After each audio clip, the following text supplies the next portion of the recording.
За hi guys бүгдээрээ сайн байцгаана уу. Ингээ YouTube дээрээ бичлэг оруулааг нэлээд удсан байна. За өнөөдрөөс эхлээд 7 хоног тутам за Philosophy app дээр нэмэгдэж байгаа шинжилтүүд ямар хуу контентууд орох гэж байгаа вэ, орсон бэ гэдэг талаар оруулж авах зорилгоор Philosophy Updates гэдэг ийм шин төрлийн бичлэгийг 7 хоногийн дундуур оруулж ахаар өнөөдрийнхөө анхныхаа дугаарыг оруулж байна. За ингээ сүүлийн 1 жилийн хугацаанд манай багийнхаа Philosophy application-ы яг сайжруулалтууд за 2.0 хувилбарын хөгжүүлэлт рүү голлон төвлөрөн ажилласан. За зарим хүмүүс нөгөө YouTube дээр маань контент орохгүй байгаа болохоор яг ерөөсө подкаст орохгүй байгаа гэж ойлгоод ирсэн байлээ. Ер нь бол Philosophy app дээр маань за сүүлийн 1 жил бол те ямар хуу үндсэн хэрэглэгчд маань бол ямар идэвхтэй байсныг мэдж байгаа бах. За нэмэлтээр хэлэхэд сүүлд он гараад яг 2.0 хувилбар маань нээлттэйснээс хойшоо баг 15 6 дугаар он гарснаас хойшоо гэтэл 7 хоног тутам ороод явж байгаа. За таад маань татаагүй бол татаад үзээрэй. Тэгээд өнөөдөр 2.0 хувилбарынхаа талаар нэг товчхон танилцуулаад өнөө 7 хоногийнхаа дугаарыг явъя гэж бодлоо. За би утасныхаа скрин рекордыг асаагаад идэхгүй бол түрүүн бараг 30 минутын нөгөө утасны рекордоо асаагаагүй яриад явчихжээ. За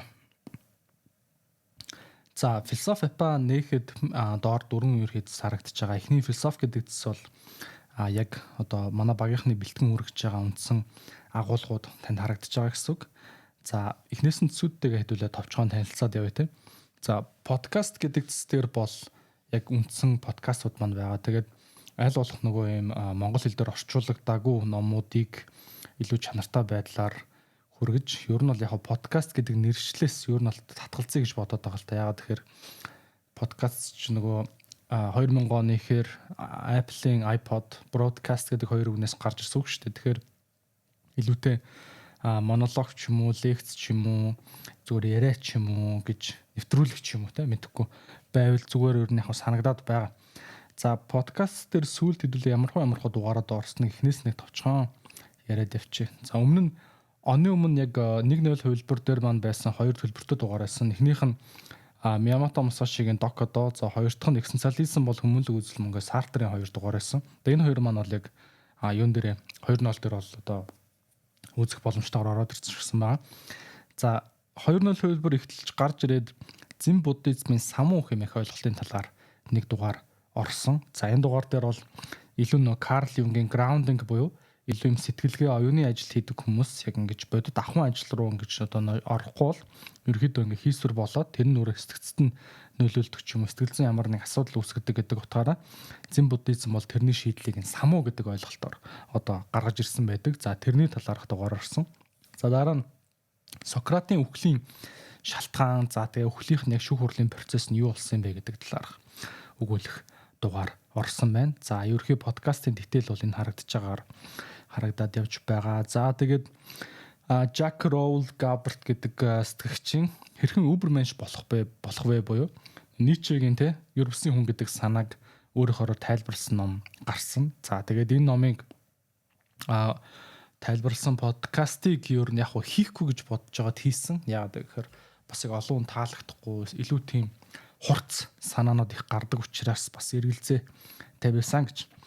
За дараа нь Карл Юнгийн бэлэгдэл амьдрал буюу Symbolic Life гэдэг номын дугаар орсон байгаа. За энэ бол ойролцоогоор юу байдаг 57 минутын дугаартай. Тэгээд номынхан ерөөхдөө 3-1 агуулгаар хийсэн. За тэгээд collective unconscious-аас ахуулаад одоо архетипүүдийн талаар яг Карл Юнгийн өөрийнх нь үздсэн өнцгүүдийг авч тайлбарласан. За дараа нь Psychopolitics буюу Psychopolitics гэдэг ном байгаа. За энэ бол яг Бенжил хаан гэдэг бид нар бол нөгөө тамирчсан нийгэм гэдэг бүтээлээр нь сайн мэддэг байгаа шүү дээ. За Бенжил хааныг ер нь бол сүүлийн үед их сонирхон судалж уншиж байгаа. За Philosophy app дээр бол одоо ингээд нийтдээ бараг 3 дугаар нь одоо 3 ном нь бол подкаст хэлбэрээр орж ийн. За энэ 7 хоногийн бүтэнсээ өдөр Agony of Eros буюу Eros-ийн тарчлаан гэдэг одоо тэр ном бас шинээр орох юм байгаа шүү. Тэгэхээр энэ 7 хоногийн комикс юм байв удахгүй тохиох цацагдах подкаст мандал тэр байгаа. За дараа нь Жижек рүү орсон. За Slavoj Žižek буюу те славян гаралтай сэтгэгчийн хүчирхийлэл буюу англиар violence гэдэг энэ номын талаар ярьсан. За энэ ном бол асар сонирхолтой ном байсан. За шууд Жижекийн бүтээлүүдийг бас уншихад тийм бас амархан байгаагүй. одоо эдгээр номуудыг бол нөгөө монгол хэлээр орчуулагдаагүй англи хэл дээрээс нь уншаад за холбогдох шүүмжүүд байвал бас уншаад за тэр ном дээр өөр хүмүүсийн бичсэн ревювүүд болон за судлаач нарын сэтгэлдлүүдийг харьцуулж үзээж иж ерөөхдөө бол бэлтгэж байгаа гэж та бүхэн бас ойлгуул зүгээр хаагч. За дараа нь хайрын сэтгэл судлал буюу Sigmund Freud-ийн Psychology of Love гэдэг номын подкаст орсон байна. За энэ дээр бол яг Фройд бол өөрөө ийм нэртэй ном бичээгүй. За өөрийнх нь яг хайр бэлгийн амьдралтай холбоотой бичигдсэн эсээнүүдийг нэгтгэхэд хайрын сэтгэл судлал гэдэг одоо ийм ном болгож гаргасан байна. За дараагийн энэ дугаар бол яг надад хувь хүн талаас нь илүү их гоё байсан. Энэ номыг бол одоо шимтэж уншсан. Нэг цагаан сарын үеэр таарсан санаж байна. Ёс суртахууны уг гарвлын тухайд буюу англиар Genealogy of Morality гэж Фридрих Ницшегийн ном байгаа. За энэ ном дээр бол нөгөө нэг алдартай боолын ёс зүй, эзний ёс зүй гэж яг юу вэ? За бидний ёс зүй гэдэг тэр ойлгодог зүйлс маань өөрөө уг гарвал нь яг юу вэ гэдэг талаар Ницше бол нэлээд хурцаар авч үзээд за нөгөө цаашдаа христийн шашны шүүмжлүүдийн уг суур үзлүүдийг энэ чэнэс гаргасан. За миний нэг хийсэн пост хүнд таалагдчих шиг байна философи дээр маань. За Мартин Намныг тохиолдуулаад Дайвер Хүстэн гэдэг одоо алдартай тийм ээ феминист зохиолч Симон де Буварын Дайвер Хүстэн буюу монголоор тэгж буулгаад англиар бол second sex тэ хоёр дахь чүүс гэсэн үг. За энэ номын талаар ярьсан. За нэлээ бас хүнд ном байсан. 700 гаруй англи хэл дээрх хувилбар бол нүүр тэгээд 2 бүлэг болгож хувааж оруулсан байгаа. За дараа нь аналитик философичийн төлөөлөл болох Бертранд Рассел тийм ээ. Рассел бол өөр юутай математик уклон буюу суурьтай хүн, математикч, логикч хүн байгаа. За Расселийн би яагаад христийн шашинтай биш вэ буюу илүү яг математик илүү логик суурьтай хүн яагаад өөрөө шашинтай биш вэ? Шашин дотор өөр христийн шашинтай биш вэ гэдэг талаар өгүүлсэн энэ номын талаар ярьсан. За тэгээд энэ номыг та бүхэн бас сонирхоод сонсоод үзээрэй. За энэ Бёнчул хааны яг энэ гоо сайхныг аврах уу буюу одоо Saving Beauty гэдэг ном бол хувийн хувьд л надад их таалагдсан. Тэгээд та бүхэн олон бас хүмүүс яг сошиал дээр өөртөө яг энэ подкастыг сонсоод сэтгэлдээ хуваалцсан байсан. Та бүхнийг сонирхоод үзээсэй гэж бодож байна. За сүүлээс хоёрт орсон подкаст бол яг энэ би яг энэ номыг 8 сэтгүүр ингээд уншиж байсан. Цэцэрлэг гэдэг ном ба Гивш Майкл Рөвчин. Тухайд сансургүй байдлаар манай ингээд 8 дугаар ангид ах Тамирагээд залуугийн аав нь аавд нь ажлынх нь бэлгэлсэн гэдэг над зүгээр нь хавцныхын зураг нь гоё юм байна гэд сонирхуулах гээд авчирч ирсэн. Тэгээ тухайд монгол хэл дээр нь уншаад миний амьдралд авдаг нөлөөлсөн ер нь 3 4 том нөлөө бүхий номны нэг гэж бас хэлж болох хаа гэж. За хамгийн сүүлд одоо орчихсон байгаа дугаар бол утга учиргүй мэдрэмж буюу экзистенциалист сэтгэл судлал тийм ээ логотерапиг үүсгэн байгуулагч Виктор Франклин утга учиргүй мэдрэмж гэдэг дугаар орсон байгаа. За нэг подкаст дээр та бүхэн дараад яг зөвхөн энэ подкастын линкийг хуваалцаж хоорондоо хуваалцаж болно. За тэгээд хайлт хийж бас болно. За энэ ингээд подкастын сониачин бол нэг иймэрхүү байлаа. За энэ хоёр дахь бичвэр гэдэг шинэ контентын төрөл байгаа. За энэ хэсэгт бол би үнэхээр их дуртай байгаа одоо хувийн хувьд. За одоогоор 27 бичвэр орсон байна философийн. За одоо эхнээс нь ахуулаад бүгдээрээ хараад үзье тийм ээ. За дэлхийн анхны их сургууль Платоны академи гэж эхэлж байна. За 187 уншигдсан. За хэдэн минут унших вэ гэдэг нь өөрөө харагдаж байгаа. За доошоо гүйлгэх үед энэ дээдлэлт яг нэг хэд хүртэл уншсан байгаа вэ гэдэг бичвэрийн прогресс нураа давхар харагдаж байгаа. За доошлуулад энэ хүү бичвэрийг бичгэд ашигласан их сурвалжуудыг APA буюу American Psychology Association буюу Америкийн сэтгэл судлалын хүрээлэний ишлэл зүйлд ашиглах стандартын дагуу бичиж оруулж байгаа. За тэгээд энэ доотлолт уншиж дууссан бол бас санал болгох нийтлүүд гарч ирж байгаа. Та бүхэн сонирхоод үзээрэй. За тэгээд нийтлүүдээ ерөнхийдөө үндсэн 7 ангилд хувааж байгаа. Онцлог философч гэдэг хэсэгт маань яг философчдын намтар орж ирж байгаа. За одоо бүгдээрээ чинь Декартийн намтар руу ороод харах юм бол за дараах байдлаар харагдчихээн те Декартийн намтрууд бичвэр харагдаад за тэгээд энэ хүн яг намтрын их сурвалжууд нь бас яг доороо хавсаргаад явж байгаа. За сүүлд бол яг энэ нэг юм сэдв хөндөж байгаа. Одоо чухал асуулт гэдэг булан дээрх нийтлүүд маань өөрөө сошиал дээр хүмүүст бас нэлийн хүрж байгаа. За одоо энэ чинь нэг сонирхолтой нийтлэл болсон. сэтгэл хоосрох тусам бэлгийн хүсэл идэвхждэг үү гэдэг одоо нөгөө Виктор Франклин The Feeling of Meaninglessness номын ерөнхий агуулгаас сэдэлжиж бичсэн нийтлэл байгаа. Тэгээ энэ нийтлэл дээр хүмүүс бас доор манай хэрэглэгчээ сэтгэлдээ үлдээсэн хэсэг харагдаж байна. Тэгээ та бас үлдээх боломжтой шүү. Тэгээд яг нийтлэлийг хуваалцъя гэдэг юм бол яг тухайлсан линкийг үүсгэж хуваалцаж болж байгаа. За нийтлэлийн хувьд ингээмэрхүү товчхон тий. За сэтгэгчдийн хувьд бол 1 жилийн хугацаанд 200 одоогоор 11 философч сэтгэгчийн мэдээллийг апдээр маань бүртгэгдэж орж ирсэн. За одоо Альфред Адлер гэхэд 406 дагагчтай байна тийм ээ. За одоо энэ дээр яг ингээ Альфред Адлерын хэлсэн ишлэлүүд харагдчихэв. За бүгдээрээ хамтдаа энэ нэг ишлэлийн картыг, нэг ишлэлийн мэдээллийг одоо харцгаая. За яг ямархуу мэдээллүүд энэ дээр харагдаад байгаа гэж тийм. За одоо бүгдээрээ Ницше гэд хайчээ. Хайлтын функц маань бас та бүхэн өөрийнхөө хүссэн одоо үгээрээ хайлт хийгээд харж бас болон доторх агуулгуудаас. За Ницшегээ хайчлаа. За Ницшегийн профайл руу бүгдээрээ оръё. За Ницше дээр ихтэл одоогоор 139 пост буюу одоо ишлэл одоо хэлсэн үгүүд маань орсон байна. За одоо ингээд нэг нийтлэгээ одоо нүг харагдаж шүү дээ. Өвчин хүртэл амьдралын хүчтэй өдөөгч болж чаддаг. За энэ ишлэл өөрөө яг Ницшегийн хэдэн жилийн өмнө хэлэгдсэн. За тэгээд яг аль ном дээр нь дурддагдаг вэ гэдэг өөрөө APA форматаар харагдаж байгаа. За та бүхэн баруун дээд буланд байгаа лампны insight гэдэг товчон дээр дараад үзээрэй. За энэ дээр дарах үед яг энэ одоо ишлэлийн тайлбар нь гарч ирж байгаа. Тэгэхгүй бол нөгөө философи ишлүүдийг зарим нь ойлгогддгүй шүү дээ тийм ээ. За одоо жишээ нь шүтээнүүдийг нураах энэ л миний жинхэнэ ажил гэдэг үгийг одоо чинь нэг Ницшегийн үндсэн суурь санаан дээр тийм дотн биш юм бол одоо ойлгохгүй. За баруун дээд булан дээр нь дарах үед одоо тайлбар нь гарч ирж байна тийм ээ. Шүтээнүүд гэдэг нь зөвхөн бурхан биш ээ. Харин нийгэмд үнэн мэт шүтэгдсэн бүх үзэл, ёс суртахуун, үнэт зүйлсийг Ницше ингэж хэлсэн. Тэрээр философичийн үүргийг шинэ онол бүтээхээс илүү хуучин амьдрал цааш шинжлэхдэгд цаад болж буй худал хуурмаг итгэлүүдийг зад зохих гэж үзсэн. Энэ нь түүний алах нут мунаар цохиж шалгах философийн арга барил буюу хуучны шүтээнүүдийг үдэл санаагаар цохиж доторх нь хоосон эсхийг шалгаж мэдэх арга юм аа. Ингэснээр хүн өөрийн үнэт зүйлсийг өөрөө бүтээх эрхчлөөтэй болох боломж нэгдэн гэж тэрээр үзжээ гэд дотлолт нь APA форматаар их сурвалж маань харагдаж байгаа гэсэн.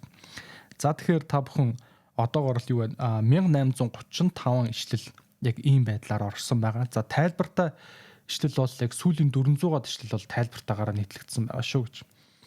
За сэтгэгчдийг дээр харагдаж байгаа ангилуудтай байгаа та бүхэн өөрснөө сонирхоод үзээрэй.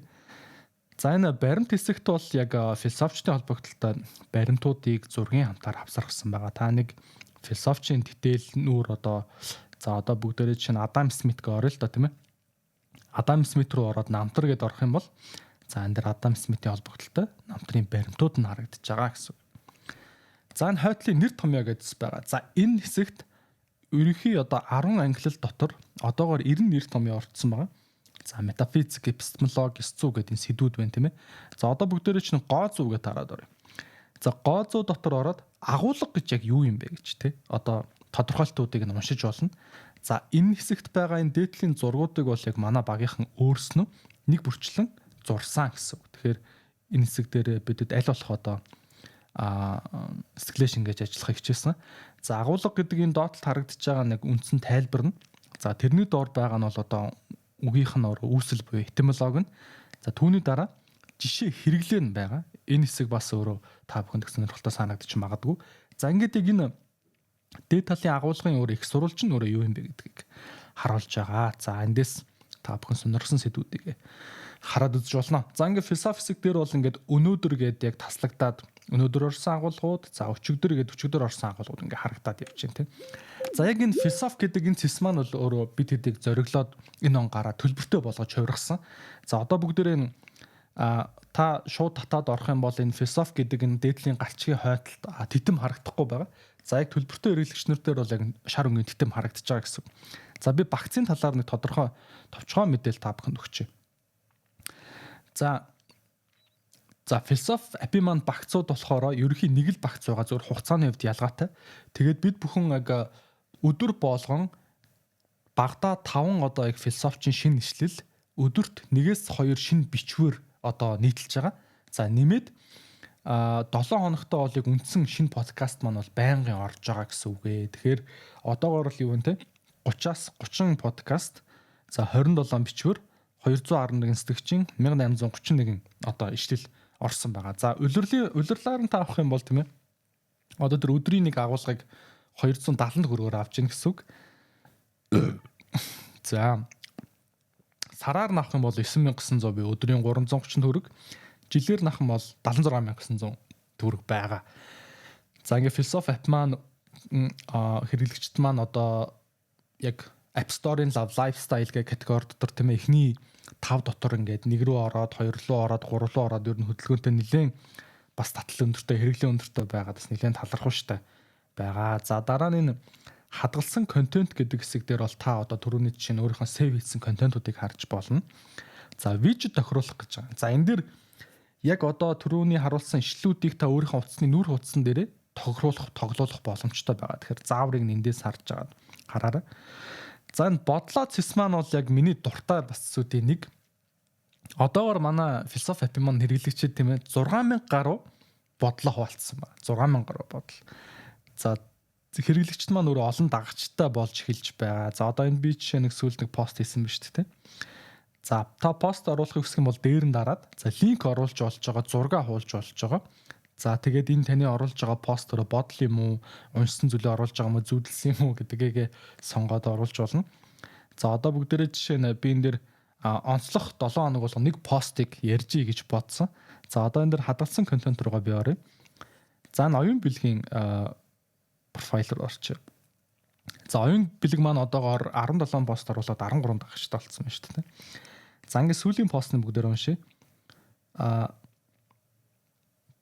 За миний хадгалсан пост нь юм байна. За бурхан гэж байдаг болов? За энэ асуулт бол баг хүн бүр асууж үзэж байсан асуулт баг. За би ч бас их сонирхсон. Тэгээд Библийн шинэ гэрээг яг эд бүгдийг нь тэрсэлдэг өсвөр насандаа уншиж байсан юм аа. Тэгээд баг шууд атеист буюу одоо бурхангүй үзэлтэй болсон. Дараа нь буддизмын тухай нэг ном олж уншаад бараг л буддист болгохдсон. За ингээд оюутан болоод философийн хичээл үзэхдээ Азар Спинозатай анх танилцсан. За ингээд тэрээр бурхныг Deus siva natura буюу бурхан бол байгаль гэж үзсэн байдаг. Яг санааг нь ухаад үзвэл будны одоо бурхан гэж тодтогсон бүх зүйл өөрөө байгальд оршдог. Бас хизээч бидний няцааж чадахгүй зүйлс ч тэнд оршдог. Тэгэхээр байгальд болж байгаа бүх зүйл бол бурхны илрэлт хамгийн төхөх зүйл. Байгаль биднийг ч бас бий болгосон болж таарч байгаамаа гэж. За ингээд дөрвөн сэтгэл үлдээсэн байна те. За би энэ таалагдсан учраас алгадчихж байгаа юу харуулсан байна. За энэ дээр ингээд хүмүүс маань хоорондоо мэтгэлцээд өөрснийхөө санаануудыг илэрхийлээд явж байгаа. За ингээд та бүхэн бас өөрснийхөө бодлыг хуваалцж болно. За бодлооц дээр бодлоо оруулахад бол ямар нэгэн одоо багц авсан аваагүй бол хамаагүй байгаа. Гэхдээ та илүү үнцэнтэй байхын тулд өөрийнхөө яг одоо илүү философийн агуулгатай, илүү яг одоо саяных шиг тийм ээ постууд оруулаарай. Тэгэхгүй зарим хүмүүс маань хэтэрхий эм орсон гэдэг ч юм эсвэл шүн согтоо орж ирээд хамаагүй пост оруулаад байгаа. За нэг удаа бүр нэг хүн шүн нүцгэн зураг оруулсан байсан. Тэрийг одоо амжиж өглөө болохоос өмнө устгасан шүү. Тэгэхээр танд бас таалагдахгүй юм яс бус агуулга байх юм бол одоо энэ постын баруун дээр буланд байгаа гомдол гаргах болон хэрэглэгч блоклох гэдэг товчийг дарж илгээж болно гэж. За хамгийн сүүлд шинээр нэмэгдсэн цэс бол энэ лекцийн танхим гэдэг цэс байгаа. За энэ лекцийн танхим гэдэг цэсийг бид нар өөр бусад философи болон сэтгэл судлал шинжлэх ухааны контент бүтээгчид болон агуулга бүтээгчдийг яг өөрийнхөө одоо тэр хийж байгаа агуулгыг төлбөртэй борлуулах боломжийг үүсгэх зорилгоор хийсэн. За одоогоор яг YouTube дээр философийн агуулга бүтээдэг Жавха болон за Psychology Publishing хоёр бол одоо app дээр маань байршчихсан байгаа. За Psychology Publishing-ийн зохион байгуулдаг аль биесны одоо Moister зохион байгуулдаг лекцийг та төлбөрийн төлөөд ямар форматаар үзэж болох вэ гэхээр хамгийн гоё нь бид нар зориглоод видео форматыг нэмсэн. За энэ бол бас яг хөгжүүл талдаа нэлээдгүй ажил болсон. За ингээд нэг цагийн одоо лекц бүтнээрээ байгаа гэсэн. Та нар намайг харж байгаа тийм. Одоо 100 хэдэн цуг гэж байна. Тэгээд за ийм байгаа. Тэгэхээр та бүхэн философи апад татаад тийм ээ багцаа аваад бид эдийн ажлыг энэхүү одоо философийн агуулгыг бүтээж байгаа энэ аппликейшнийг маань татаад ашиглаасаа гэж хүсэж байна. За тэгээд YouTube дээр ерөөсө контент оруулахгүй байсан философи апаа хөгжүүлээд яваад байсан учраас байсан байх нь шүү. Тэгээд бүгдээрээ эх 7 хоногийн дундуур бас яг philosophy updates хэсгээрээ уулзъя. Маргааш өглөөд бас яг дараагийн цоош нэшлүүд, дараагийн нийтлүүд маань ороод явах болноо. За ингээд бүгдээрээ дараагийн дугаараас уулзъя. Philosophy application дээр бол би байнга байж байгаа. Та бүхэн пост хийх юм бол би бас шууд харъя шүү. За ингээд бүгдээрээ баярлалаа. Philosophy app-ыг татах линкийг та бүхэн description дээрээс авч болно. Бас шууд Philosophy app-ыг хайцсан ч шууд л гараад ирж байгаа дөө. За баярлалаа.